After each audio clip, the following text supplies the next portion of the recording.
So I think what we'll do is, if we could just go around the room, say our names, where we represent, and if it's an African American heritage site, you can talk about it. Or if it's not, you want to talk a little bit about your organization, that's fine too, but try to keep it under 30 seconds. That would be great. All right, so let's start with you, ma'am. Leslie.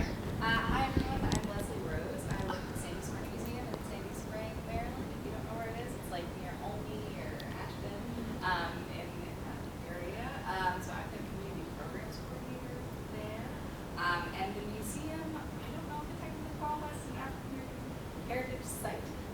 It historically was like it's a museum of Sandy Spring, and people could bring their materials to the museum, and that was a lot of like Quaker history, but like buried in the Quaker history is actually a lot of history about the free Black communities and the enslaved people. So we're really moving in that direction, and a lot of interesting projects related to African American history. Wonderful. Can you talk a little, just maybe 10 seconds about Sandy Spring? Oh gosh, the area. Yeah. I'm new to the museum. It's my first year on that. But Sandy Spring, it is known as like a former like Quaker community. That the way they historically talk about it is that they freed their slaves and some people earlier than it was required.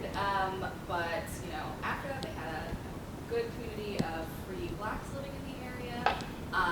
And now we're trying to like talk about both histories and sort of the nuances. Yeah. Because a lot of people are like Quakers, they're so anti-slavery, but actually there's like a lot of other things. Yeah. Yeah. I don't know if that was Yeah. Like amplifying the history of free Black community, and also talking more in depth about African Americans' relationship with Quaker communities geographically, because it's diverse in every community. All right, Mr. James. Hello everyone, my name is James Spearman. I am the treasurer for Universal Lodge number 14 in Annapolis on Clay Street, Prince Hall affiliate. We are registered as a historical site, landmark, and we're also recognized as an African American historical location as well. And we're currently renovating the building on the inside and out, updated. Part of that's going to be a mini museum, and it's also going to be a police substation, because we want to try to bring the police back into the community on a positive way, so the community and the police can rekindle their relationship in a positive manner. We're also going to bring other social programs and things to that area to enrich it. So we also have a lot of historical members. T. Allen, Hoppy Adams' grandfather.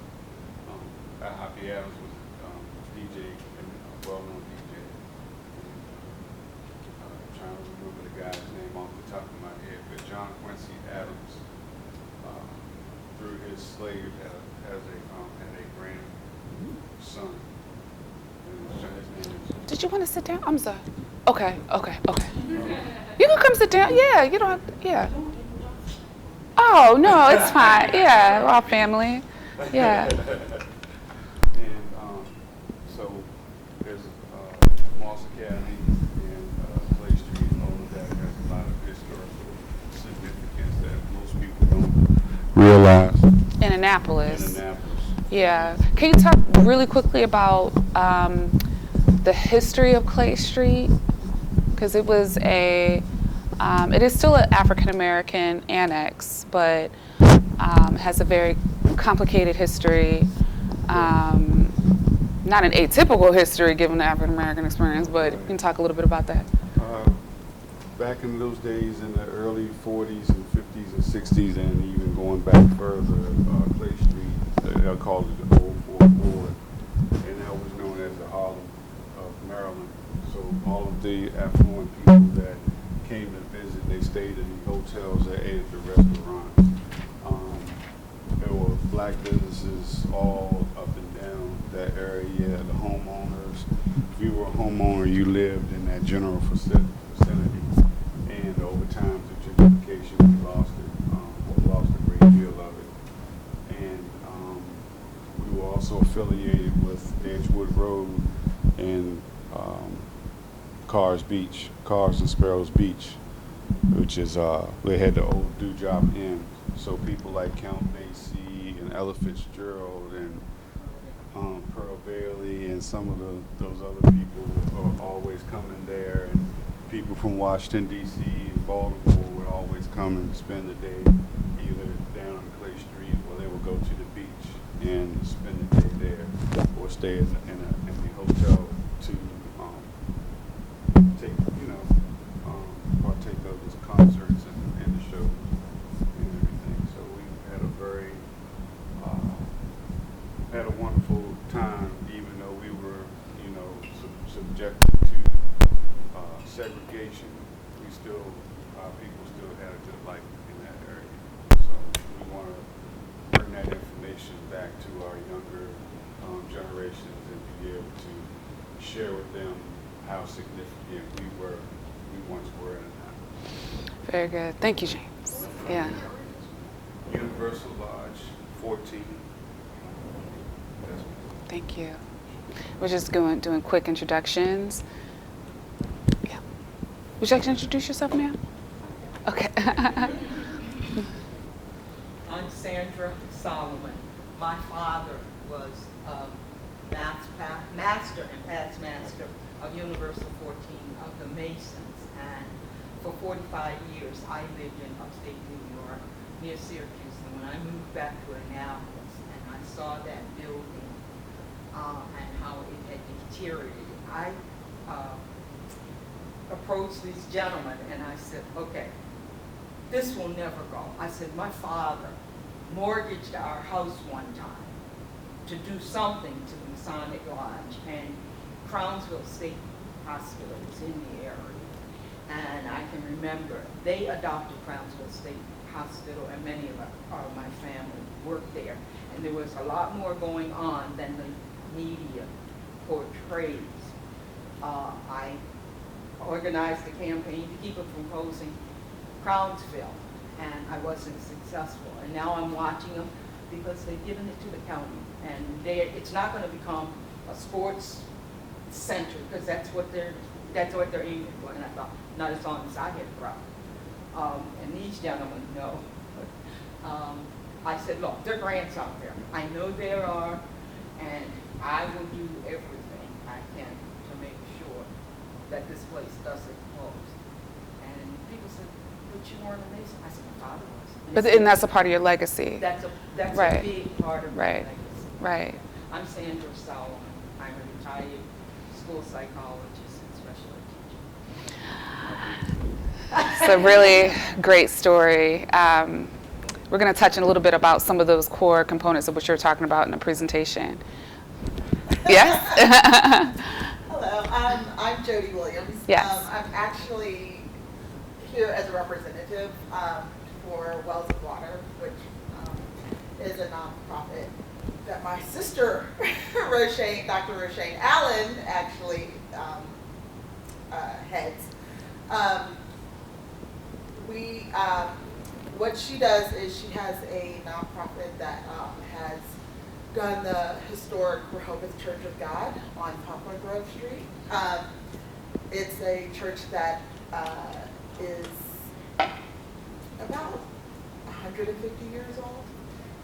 And right now, our father is the pastor. Mm-hmm. He's been the pastor for 30 years. So she took on the endeavor to make it a landmark Mm-hmm. because of that. So that's why I'm here. I'm like in her Mm-hmm. stead. Mm-hmm. Wonderful. And where is it located again? 700 Poplar Okay. Street. Okay. Yeah. Okay. In Baltimore. Yeah. Right off the Edmondson and Franklin Town Road. Okay. Yeah. Wonderful. Thank you. Yeah. Dr. Gill. Well, good morning, everyone. My name is Ron Gill, WALI. This is Harmony. I live in a historic African American neighborhood called Holmes Heights. It dates back to before the Civil War. It's sort of lost its identity. In fact,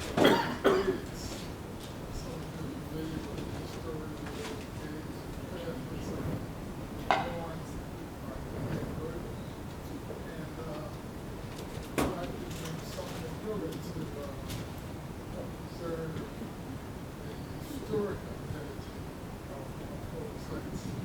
I'm also a newly appointed commissioner. So I'm trying to learn as much as I can what the commission does. I have baby pebble all around.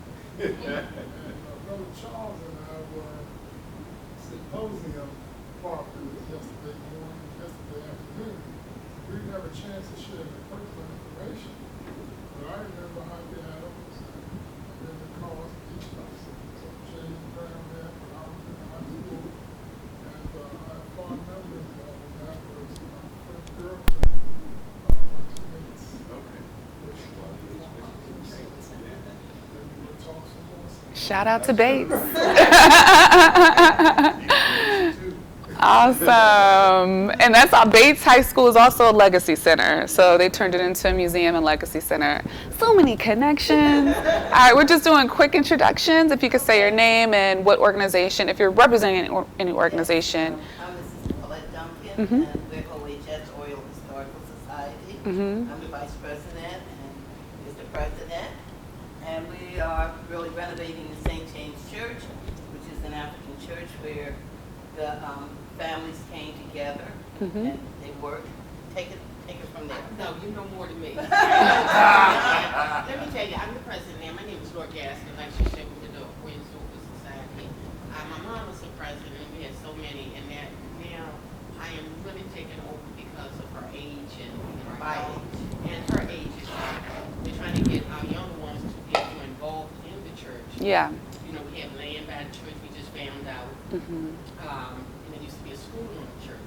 So I don't know as much. That's why I'm here to say it's about time you know what's going on and how you can help preserve the church. You know, get more involved in the church. So, but it just I'm 101. Yeah. And even though I've been in it, I really had to be more part of it because I worked and I traveled. But now I'm retired and I'm really trying to start from step one to say, because we're in the process of, we have grants now to try to finish the church.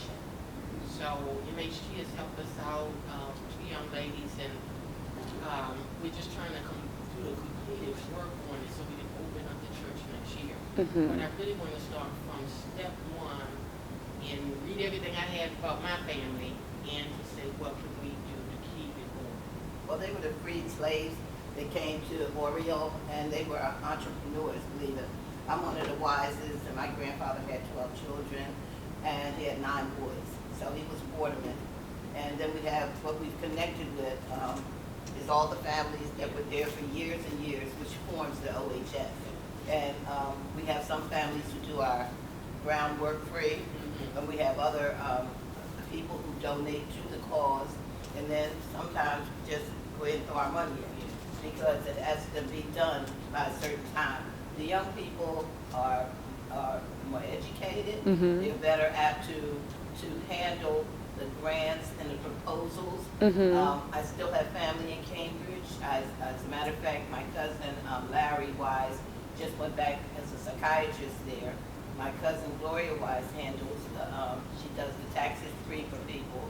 She still lives there, and she was our treasurer, but she's in her 80s. And we're phased, I'm 76, and we're just trying to get the young people. Yeah, I know. we got to get these young people, you know. My brother teaches at Compton, and I'm not far from Morgan. Yeah. And that is the if I may, the roots of preservation is to keep it alive for the next generation, passing the baton. And my pastor loves Morgan, P.M. Smith. Yeah. Yeah. And we love Morgan because Morgan seems to take in the young people and give them that ambition to rise. And they have. I'm happy. My daughter got a master's. I'm happy to be here today. Yeah. Morgan also has a very incredible heritage preservation architectural program. And I think it's headed by Dale Green, but Dale Green is one of the professors, and he was chair of the commission not too long ago. He was my old boss, and he's an incredible mentor. So thank you, ma'am.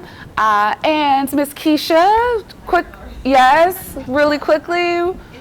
Intros, where you name and the organization you're repping. Got it. Good morning, everyone. I'm Keisha Percy. I live in D.C., but I'm here on behalf of the Fearless Friends Club, and it's a historically Black social club in Annapolis and Eastport. So that's where my family's from, my grandparents, great-grandparents, mom. So Fearless Friends was started in 1948 by my grandfather and several other African-American folks in the neighborhood to create a place where they could socialize, free from discrimination, all of that.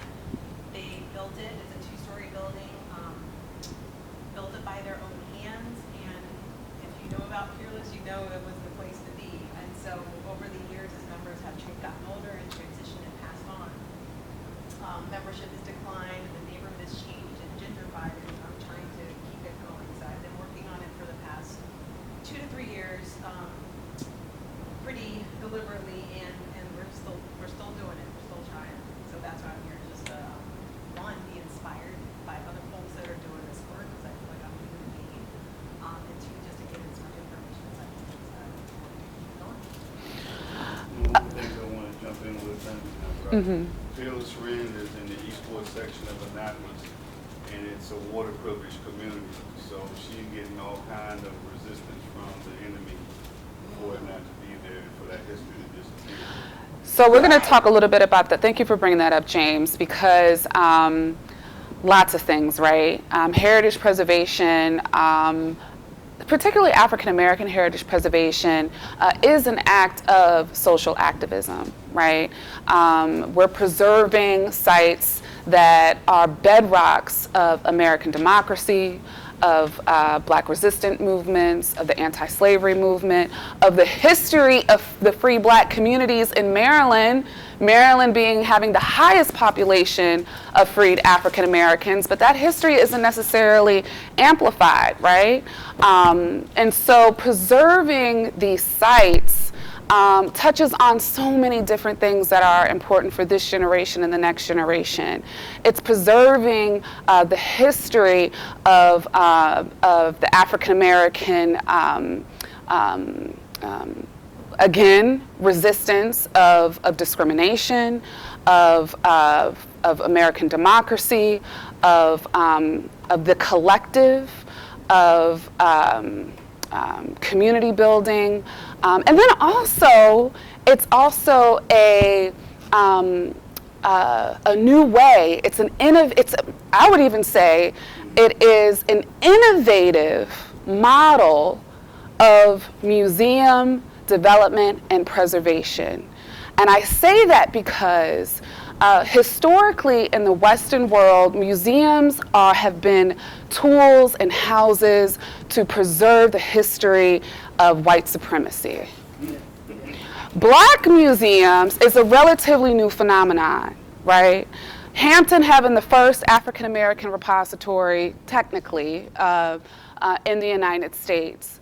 But these African American sites that you're preserving, these lodges, right, churches, schoolhouses are being preserved as museums and incubators of Black history in that local community that can be erased has been and continues to be erased with urban renewal, with gentrification, and all of those things, right? So it's important. What you're doing, you are a civil rights activist. You are an activist. You are an agent of social change because you are preserving a history that is continuously forgotten. And if you forget, if you erase our history, you erase our identity, our importance, and our contributions, not only to this state, but to this country, and I would even say the globe, all right? Because Black social justice movement has our African American innovation, our fight against enslavement, and our push for social change has been had a global influence. So let's get started. All right. Our juice is flowing? Okay, good. All right, so the African American Heritage Preservation Grant Program. So, gotta give a shout out. If you know this man right here, Theodore Ted Mack, He was the past chair, he's a chair emeritus for the Maryland Commission on African American History and Culture. He served as chair on the commission for a number of years, and it really started under his leadership, where the African American Heritage Preservation Grant Program was legislated in 2010. It's important to know that this capital grant program is only one of 2 African American heritage capital funds in the nation. This program was the first. The National Trust for Historic Preservation Saving Places grant is the second, but it was influenced and born out of this grant program. Brent Leggs, Theodore Mack was a mentor to Brent Leggs, who was also worked for the National Trust and created that grant program. So there's another grant opportunity for you. There's this grant program and the National Trust grant program, which is a great program. Specifically, the National Trust program, National Trust Saving Places grant. Yes, ma'am. I might have, messed up the wording a little bit, but if you Google it, it'll be there. But that's a national program, so it is relatively competitive. This program is for the state of Maryland. Yes. So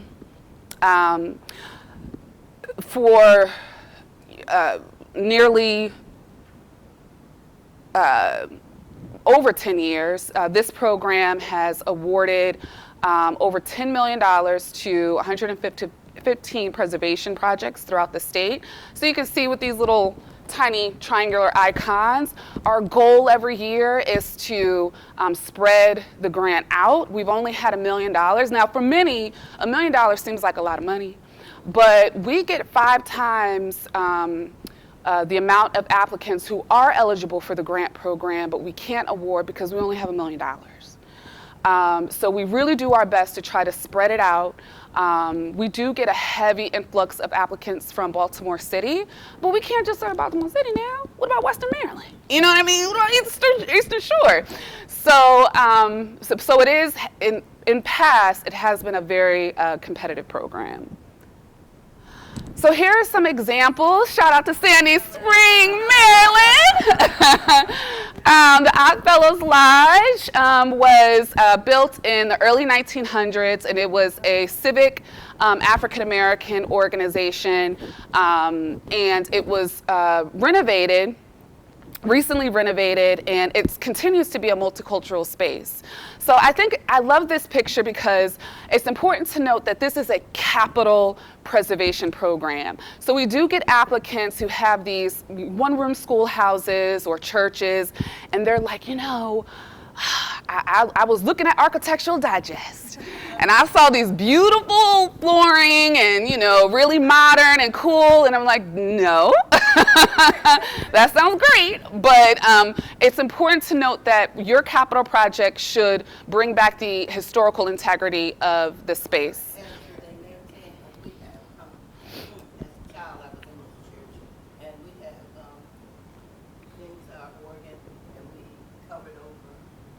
That we are going to put back once the churches continue to renovate.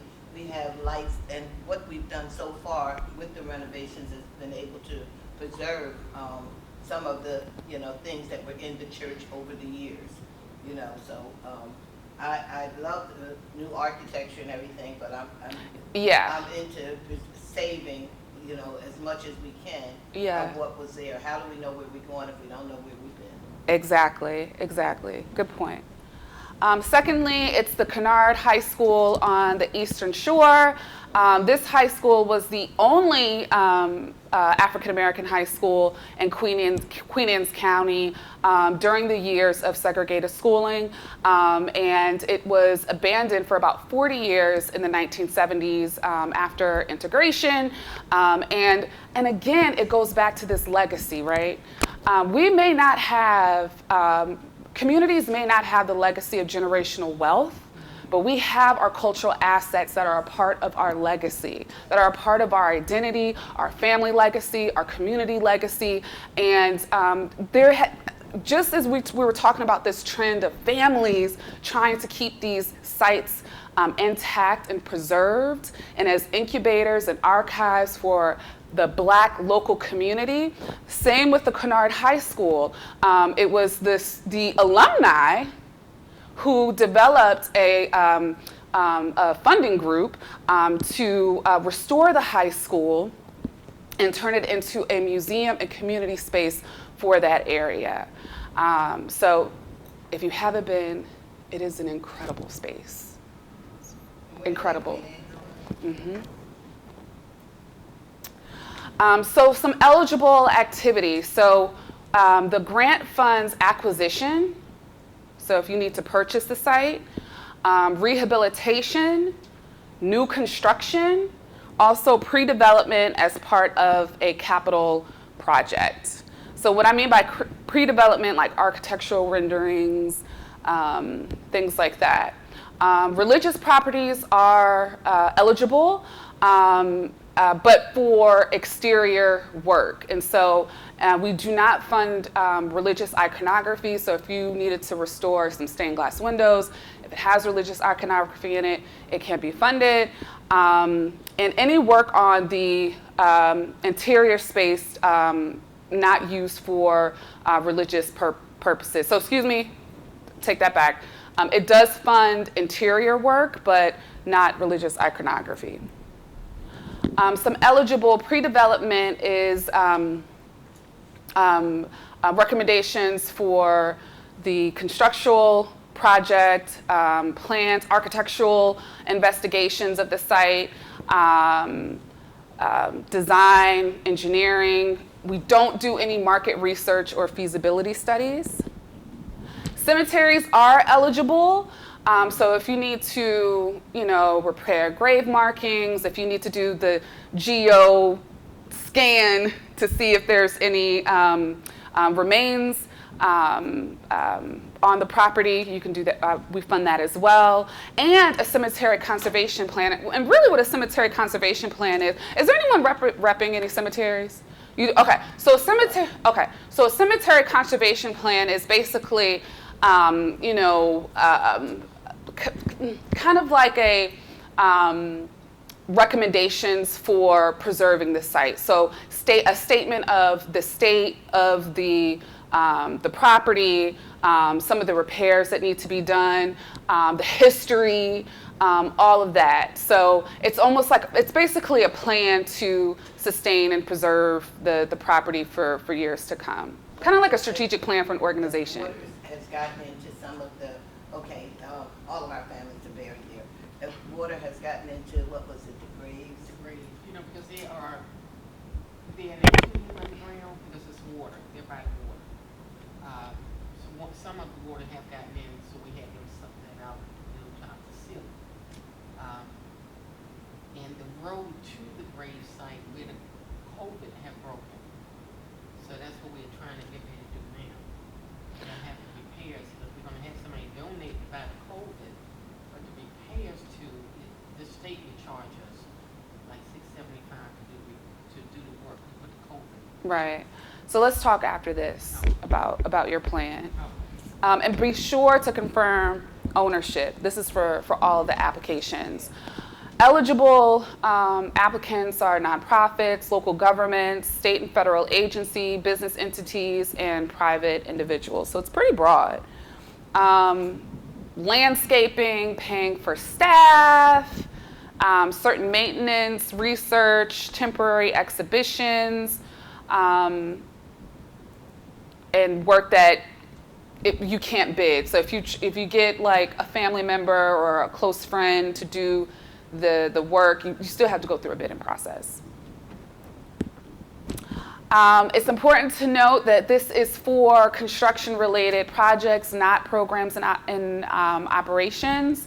And it's also important to note that this is for sites that have that preserves Maryland African American history and culture. That's really important. So if you are representing, I'm using this as an example, if you are representing a church, make sure that your site is sharing this history with the public somehow. So if it could be an outdoor marker, it could be through programming and exhibitions, and so forth, because this is public money and this history needs to be accessible to the public. Now, the maximum grant amount as of now is $100,000. We did get $1 million annually, but this past legislative session, we got an increase of $5 million. So the new requirements will be going out soon. That's great. That was a long time in the making. So again, property is important to Black history, and you don't need to have historical designation. So you don't need to be like on the National Registry of Historic Places or, you know, any of that. Getting started. Now, I will say this. The components of this grant application, if you apply to this grant application, the application is pretty identical to most of the Maryland Historical Trust grant applications. So if you're eligible for this grant, apply for their grants too, okay? And use this narrative if you don't have a strong case or support for your site. Use the same narrative when you're advocating to your state and local delegates, right? Or representatives. Use this narrative for other grant applications as well. So where to begin? Well, first, you want to get a letter of property owner consent. That can be found on MHT's website, the template for that. And then also letters of support. That's really important. So getting a letter of support from your local senator and local delegation is important, because you want to show community investment, and you want to show that at least your local delegation, state delegation, is supporting your project. And I'm sorry, if you're gonna ask them for a letter and they haven't been to your site, invite them, because they should come. It might be a little difficult during the legislative session, which is from January to April, but in the summertime, that is prime time to engage state elected officials, as well as city and county officials as well. And then create a schedule for yourself for getting the grant in. Types of projects. What type of project are you asking for? What types of projects are you looking for funds to fund? Are you buying a property? Is it new construction, repair, renovation, pre-development? And then also think about, now these capital projects, I mean, can be so like massive, and like, you know, especially if you're working with a small group of people, depending on your capacity, it could be like, we ain't never gonna get this done, okay? You know, and at times you need to break it up into phases, right? And think about what is the most urgent.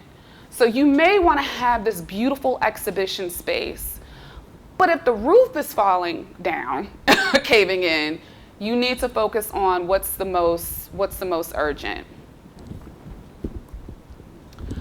And then in your project description, be very, very clear. Yes, you want to tell the story of your site, right? And you do have an opportunity to do that in the application. You want to talk about the African American history of that site, why it's important to that community, why it's important for this generation and the next generation. But also, you really want to talk about the construction project. I would even say in plain language. Can a 14-year-old understand this? You know what I mean? Or can someone that isn't from capital construction understand what you're saying, right? You don't need a lot of lofty language. And a lot of times people are like, I've never written a grant. I don't even know what that means. You've never written a grant application. If you can write a paragraph, okay, just answer the questions. That's really all it is. Some applicants will say, well, I'm going to hire a grant writer. Now, I have read grant applications that have been written by a grant writer, and some of them have been really bad. And I say that to say the folks that are closest to the organizations write the best applications. Even if there's some errors and grammatical stuff or whatever, it doesn't matter. And there's grammatical errors in the grant writer applications as well. But you don't have to, that doesn't have to be your expertise to write a really compelling application. So again, be clear and know that make sure that the work is eligible. So this is a section for the overall project description. So if this is a multi-phase project, you want to be clear in this section of the application in a really short paragraph, what you're trying to accomplish holistically on the project. And then in this side, you want to, in bullet points, articulate what exactly is this phase, is this grant going to fund. Thank you. Developing your budget. You can totally get a rough estimate from an architecture engineer. This is a free service. You do not have to pay for this. If somebody asks you to pay for it, find somebody else. Okay, they are more than willing, and you don't need to promise anybody that they are the ones that are going to get funded. They should know, if they're professionals, that this is a bidding process, that they will have they may have an opportunity to bid, but just because you're giving an estimate doesn't mean you're going to be awarded for the work. And then think about what funds and resources do you have to support this project already on hand, and can you manage this project, or will you need to hire an architect or a consultant, general contractor, and so forth. So this is the sample budget. These are the work line items. This is a program where you do not need a match. Now, this is not typical for other state grant funds. This is actually a more equitable way of grant making, is that you don't need a match, regardless if you're a nonprofit, if you're state, local, if you're a private business, an individual, you do not need a match. So if there are any other funds that you want to report, you can report it here or not. It won't be held against you. Project schedule. Think about the different phases of the project. What deadlines do you need to meet? Are you going to attach any designs? Are you going to need any permits? Are you going to need to hire anyone? And remember, this is a 2-year grant period. Again, think about the project urgency. Why is this urgent? Now, it could be a safety issue.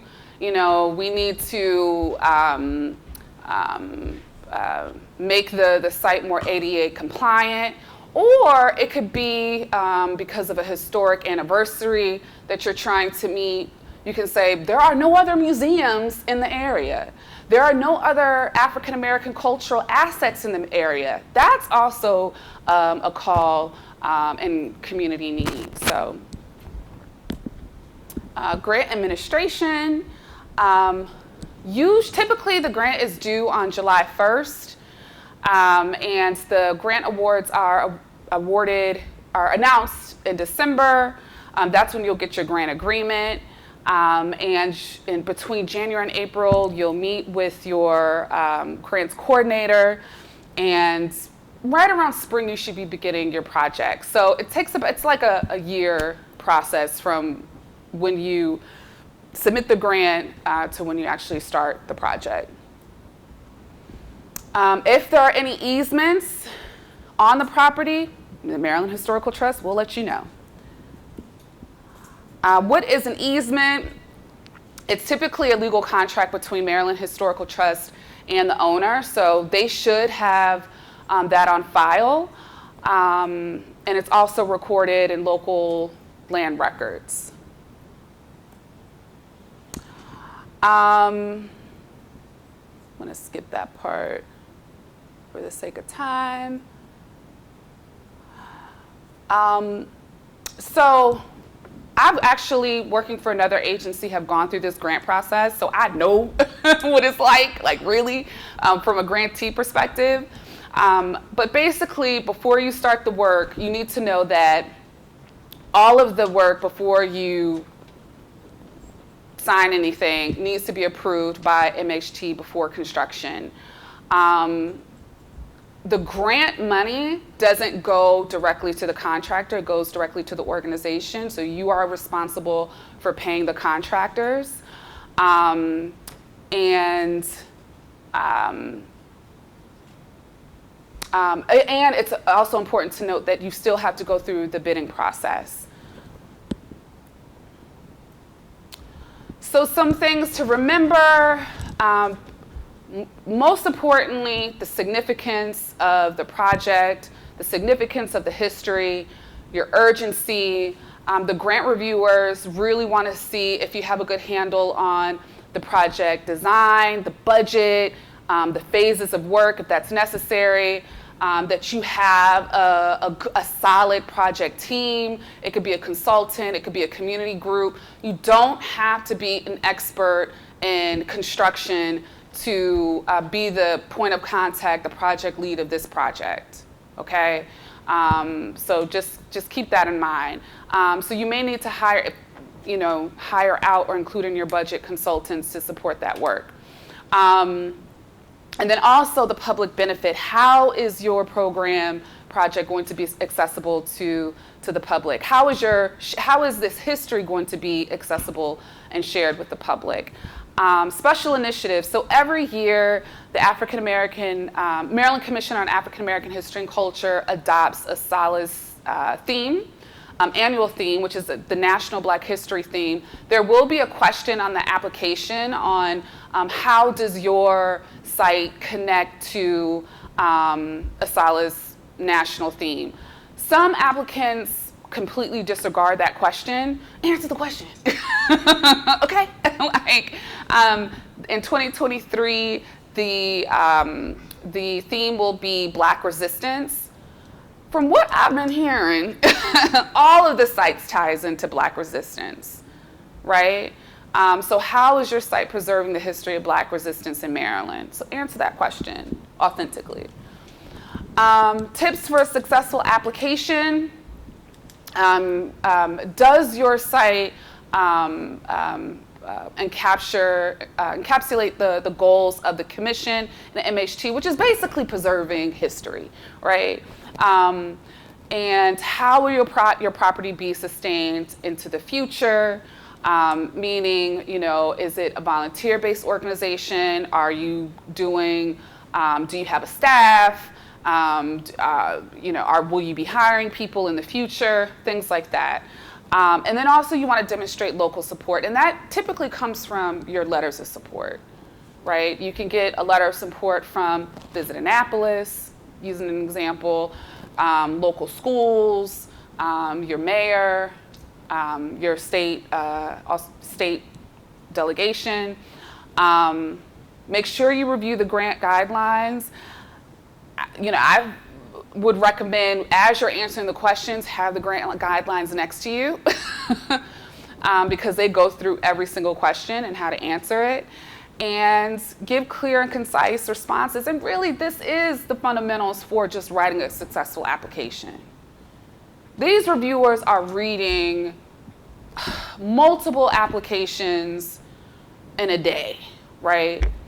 You don't need to use a bunch of lofty language. Tell a story. Tell your story. Be clear, be concise, be compelling. Remember that they're going to be reading a bunch of applications, so be direct, all of that.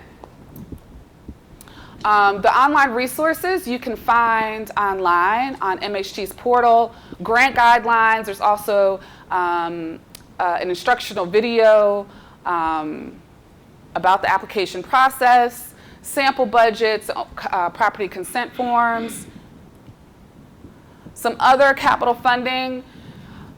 You would be surprised that when people apply for this grant, they think, well, I got this money, I still need more funds for the capital projects, but since I got this, I don't think they're going to award me for the Maryland Historical Trust capital grants or the non-capital grants that the Maryland Heritage Areas give out. Apply for everything. Okay, if you're eligible, apply, because other organizations do. So ask for what you need. Ivy Weeks, she is the Maryland Historical Trust Capital Programs Administrator. Ivy is excellent. I, as a museum director, I applied for a lot of grants and I received grants. And I worked with a lot of grants coordinators. I would say Maryland Historical Trust they're pretty great. They're really responsive, they're very helpful. If you have questions around African American interpretation or preservation questions, you can reach out to me. I think I'm pretty great too. We do, thank you, James. We do site visits to your site. If you want us to come down and take a look at your facility, we can do that as well prior to you applying or after. So apply. All right, and let me, yes, Ms. Dr. Gill. Yes. 3?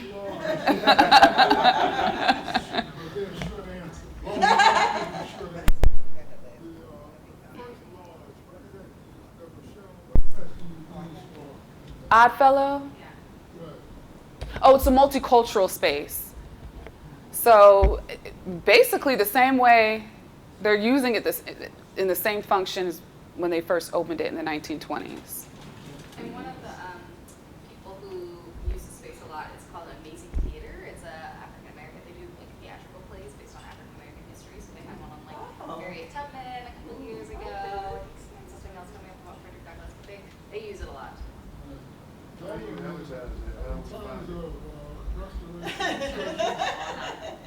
terms of restoration of churches, how would funding for the interior, with the group that's doing it, have to have a fundraiser in order to get funds to do the interior of the church? So it can fund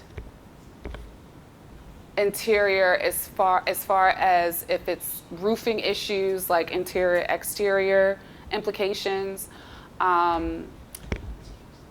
There is, yeah, there. So you can fundraise to match the grant, and the commission as well as MHT has been pretty useful in finding other grant sources to support the capital project in its entirety. But as far as like the pews and things like that, anything having to do with religious iconography, they can't fund. Yeah. But I'm having a bit of a brain freeze. I'm not 100% sure if the grant program can fund the restoration of flooring. I believe it does. Yeah, it does. But it doesn't like if there was like the stage area, right, where the pastor gives a sermon or things like that, where there's like let me back up. If there is religious activity in the interior, it doesn't fund it. But if the church is used, if there's like a section used as a community center. Right. Exactly. I'm sorry. Got too much going on. Yeah, if it's like a community center or things like that, and a food pantry.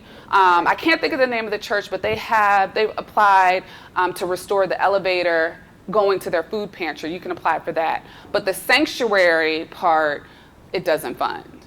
Yeah. Took our pews out during the renovation. Didn't we take some of the pews out? Yeah. Mm-hmm. So because there was no religious activity in that space, right? Yeah. Also, How about using the church as a museum, as an historical Well, yeah, 100%. So if the church is, let's say, doesn't have the congregation, like the congregation isn't active in the church, but let's say it's a historical site and it's used for other things, communities, gatherings, totally, 100%.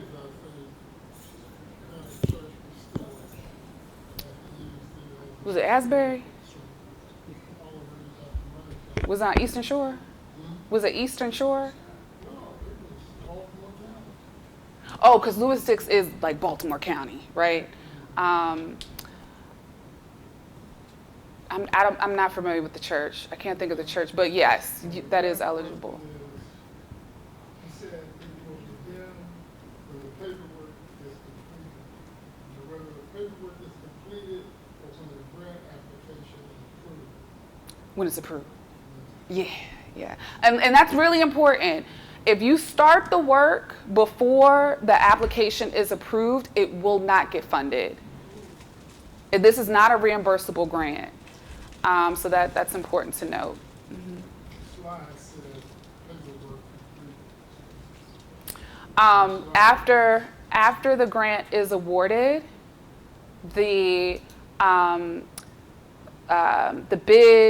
bids have to be approved by MHT. The work has to be approved by MHT. So, did I answer your question? Okay. Thank you, Dr. Gill. All right. Any other questions? Okay. Now, advocacy. I'm so sorry that you missed Dr. Wilson's presentation on advocacy. What time is it? Oh, okay. We're almost done. One more minute. Let me just say this really quickly.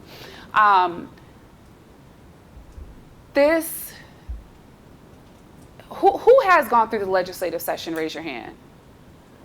Okay. Remember yesterday when Dr. Johnson said, oh no, it was Reggie Turner, start in the summer? Yeah. Start in the summer.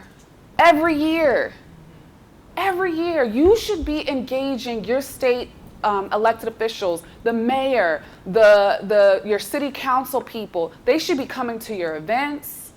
You should be meeting with them. You should be giving them tours. Especially if the site needs construction, they need to tour that entire area. If they're representing that district, they need to be on your team. And so if you are usually capital projects are pretty expensive, and this grant may not fund the entire project, right? So you may need to apply for a bond bill. Your state senator, your local delegate will need to sponsor that. Let them know what you need. All right? And keep them engaged. They shouldn't just see you in January. They should be seeing you all year. Okay? Because the work that you're doing is so important. And they work for you. All right? So best of luck. You got this. Thank you for keeping Black history alive. What's your phone number? I didn't get it. I'm going to give you my cell. 202-553-4735.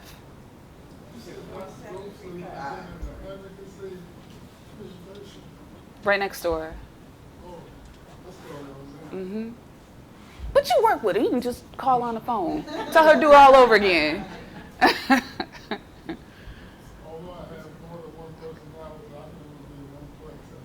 But it is being recorded, so we can get you the video. All right. Well, thank you all. Enjoy the rest of your day. You can clap. It's okay. Thank you. So you also work with Barbara Fisher? Barbara Fisher. Yes, not directly.